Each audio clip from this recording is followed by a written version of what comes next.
Знаете ли, че ако се държите като партньор на вашия родител, това може да блокира целия ви живот?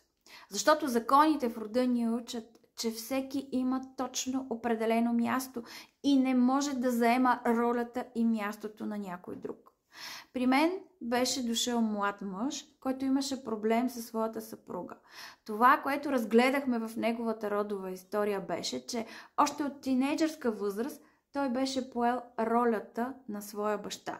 Тъй като баща му е отсъствал, той е бил емоционална опора на своята майка, дори е взимал решения и е поемал отговорности. Така, както го е правил неговия баща.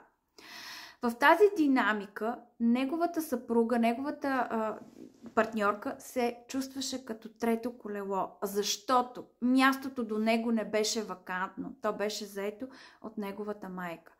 Когато довереника осъзна това, той започна да променя тази динамика. Остави отговорността на своя баща и се превърна в съпруг на своята жена. Така нещата между тях се изгладиха. А вие осъзнавате ли дали сте на правилното си място? Дали не сте партньор на някой и изпълнявате ли ролята, в която се намирате? Споделете в коментар.